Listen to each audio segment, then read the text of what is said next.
Yeah, you see the thing that I have opposed, that everybody concentrates on the operation of the heart transplant.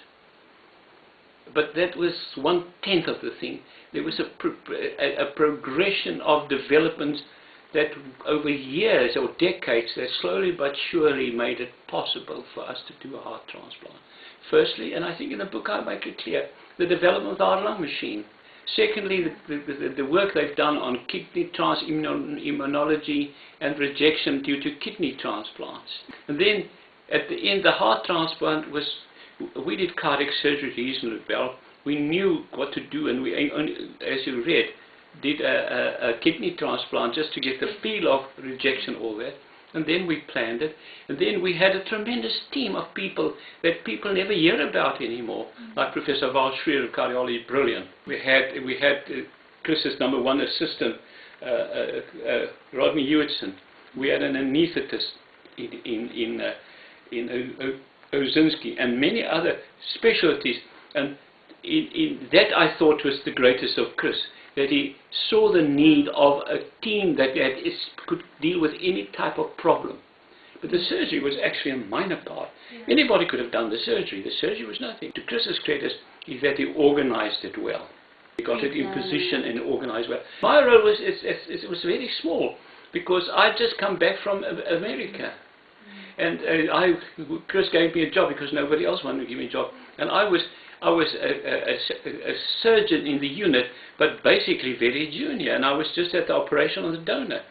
But I think what people don't understand, that the important part of the success of the transplant wasn't the time operating table, but afterwards. And that we did. That I looked after. Chris meant people always couldn't believe it. Who did the work with Chris was overseas most of the time? Well, my role was, and very soon in a very junior level, I took over the running of the department of Chris overseas. And I think my role is not that day. Chris's role as a surgeon was nothing to do, because Hewitson did as much surgery as he did. But his role in organizing it and organizing the unit and the post-operative care, that was immense. And that I think I have been able to establish in the book. People say, oh, you must have nervous, it was a great feeling. Well, I point out that Hardy in America did a transplant before us, and it was much more sensational thing, but it didn't work. It didn't work because he was an American, and they would never, if this operation was done in America or Great Britain, we would never have had the fuss. But our government also needing, no, it would have never been, no, never. Well, why didn't Hardy's operation, which was far more risky and chancy?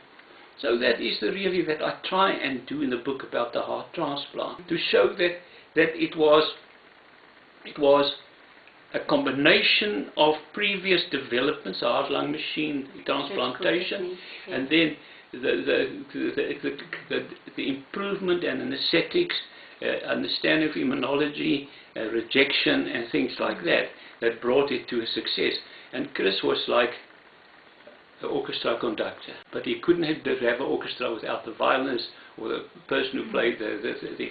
But unfortunately, after the transplant, the press and the media needed to hear it, and Chris was built for that position. He was made for that position, and he enjoyed it. And as I also try and write, in the beginning it was him and his team, and then eventually the team disappeared, and it was I did the heart transplant.